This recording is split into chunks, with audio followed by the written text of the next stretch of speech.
Media మిత్రులకు నమస్కారం. రాష్ట్రంలో కొన్ని రోజులుగా చాలా హల్చల్ చేస్తున్నటువంటి వ్యవహారం కేంద్ర హోంశాఖ సహాయ మంత్రి అయినటువంటి బండి సంజయ్ గారి కుమారుడు యొక్క ఒక మైనర్ బాలిక పట్ల చేసినటువంటి ఉదంతానికి సంబంధించినటువంటి దాంట్లో నిన్న బండి సంజయ్ గారు హిందూ ఏక్తా ర్యాలీ అని చెప్పి మరి ఆయన దాని పట్ల స్పందిస్తూ ప్రజలను ఉద్దేశించి తప్పు చేస్తే తన కుమారుడైనా కూడా శిక్షించాల్సిందే ఎట్టి పరిస్థితిలో అని అనడం మనం విన్నాం.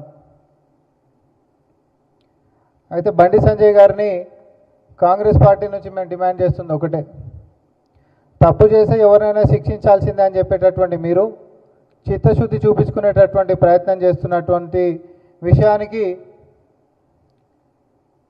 అభినందనలు తెలియజేసుకుంటూనే నిజంగా మీకు ఆ చిత్తశుద్ధి గిట్ట ఉంటే తప్పించుకొని తిరుగుతున్నటువంటి మీ యొక్క కొడుకుని పోలీసులకు అప్పచెప్పి మీ యొక్క చిత్తశుద్ధిని ప్రకటించాల్సిందిగా కాంగ్రెస్ పార్టీ నుంచి డిమాండ్ చేస్తూ ఉన్నాం.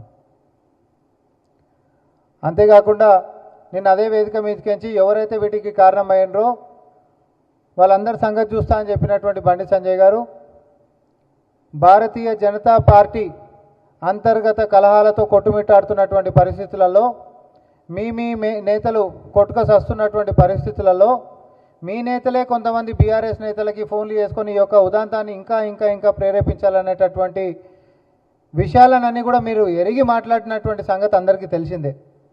ఎందుకంటే మీకు మీ యొక్క పార్టీలో ఉంటున్నటువంటి శత్రుశేషం ఎక్కువైంది, దానికి వాళ్ళు బీఆర్ఎస్ పార్టీ మద్దతులు తీసుకోవడం ఎక్కువైంది.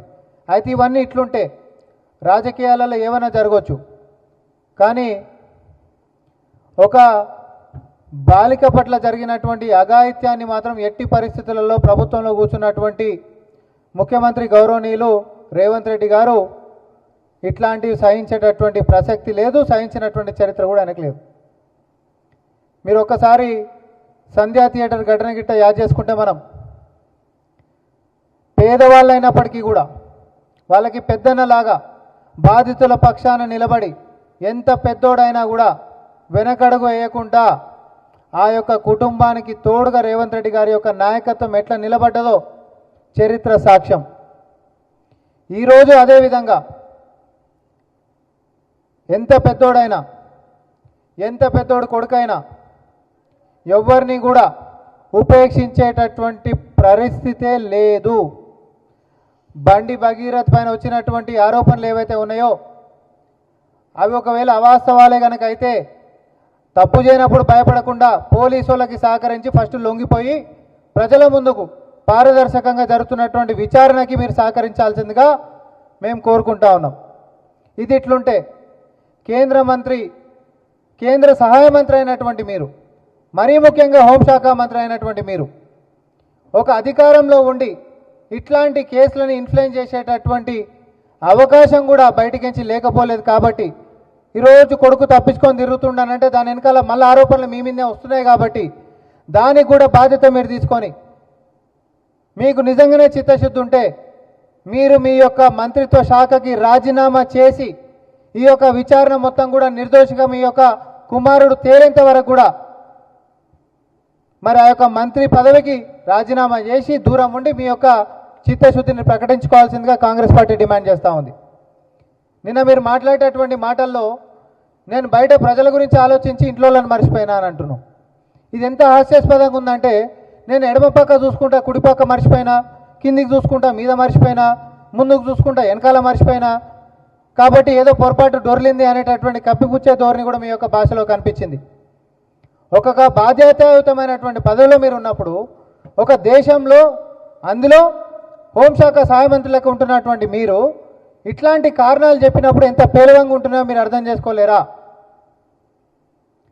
ఇంటి దీపాన్ని చక్కదిద్దుకోలేనటువంటి మీరు ఈరోజు దేశాన్ని ఉద్ధరిస్తారనంటే ప్రజలు ఎట్లా నమ్మాలి?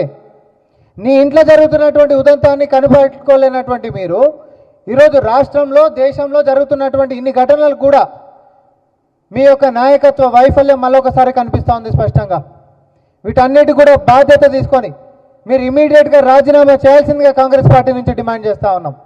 అంతేకాదు తప్పించుకొని తిరుగుతున్నటువంటి మీ యొక్క కుమారుడైన బండి భగీరథ్ని పోలీసుల యొక్క విచారణకి ఇమీడియట్గా తీసుకొని వచ్చి మీరు చెప్పేటటువంటి చిత్తశుద్ధిని ప్రకటించుకోవాల్సిందిగా ఈరోజు తెలంగాణ ప్రజలు కోరుకుంటా ఉన్నారు. అదే డిమాండ్ని కాంగ్రెస్ పార్టీ ఈరోజు మేము ముందుకు పెడతా ఉన్నాం.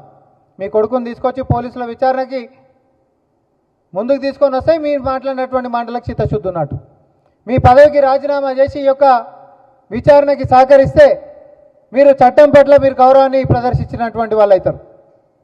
అంతే తప్ప బీజేపీలో ఉంటున్నటువంటి కొంతమంది నేతలు బీఆర్ఎస్ పార్టీ నేతలతోటి మీరు కలిసి బండి సంజయ్ గారు పడకుండా మీరు కలిసి మీరు సోషల్ మీడియాలలో మీ కుటుంబాలకు సంబంధించినటువంటి వ్యవహారాలని ఎవరు ప్రేరేపించరు ఎవరు ప్రేరేపించడం అవన్నీ మాకు సంబంధం లేని వ్యవహారాలు. తప్పు జరిగిందా లేదా అనేది వరకే మాకు లెక్క. చట్ట ప్రకారంగా తప్పు జరిగినప్పుడు చట్ట ప్రకారమైనటువంటి చర్యలకి ఈ యొక్క ప్రభుత్వం పూనుకుంటుంది. ఇదే రేవంత్ రెడ్డి గారి యొక్క నాయకత్వం, ఇదే రేవంత్ రెడ్డి గారి యొక్క ప్రభుత్వ బాధ్యత. ఎవరిని ఉపేక్షించేటటువంటి సమస్యనే లేదు. మళ్ళొకసారి మేము దీన్ని క్లారిఫై చేస్తూ ఉన్నాం. ఎనివనా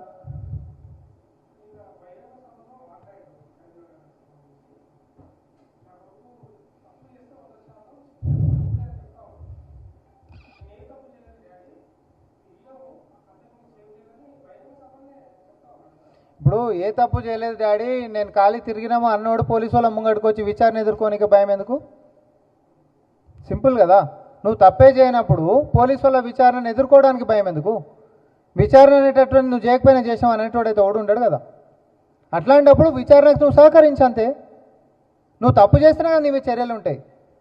నువ్వు తప్పించుకొని తిరుగుతున్నావు అంటే నువ్వు తప్పు చేసావనే కదా ప్రజలు మొత్తం అనుకుంటారు. అట్లా అనుకోవద్దు అని అంటే నువ్వు తప్పు చేయలేదు అని అంటే పోలీసు వాళ్ళకి వచ్చి సహకరించు.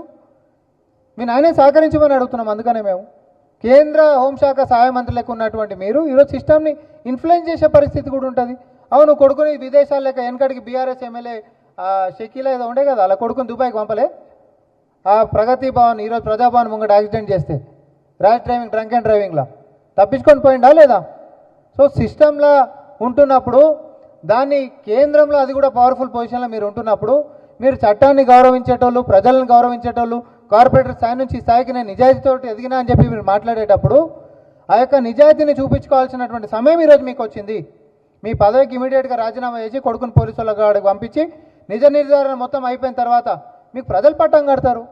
సహకరించండి చట్టానికి.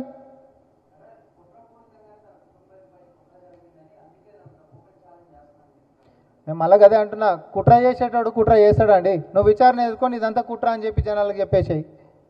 ఇదంతా కుట్ర అని చెప్పి ప్రజలకు చెప్పే అవకాశం నీ చేతుల్లో ఉంది కదా. అవునా కదా? ఆ నిజమేందో అబద్ధమేందో, జరిగిందా జరగలేదా, డాడీ ఓన్లీ కలిసే తిరిగినాం ఇంకేం లేదు అనేది గిట్ట నిజమైతే నిర్దోషి లెక్కనే బయటకు వస్తాడు.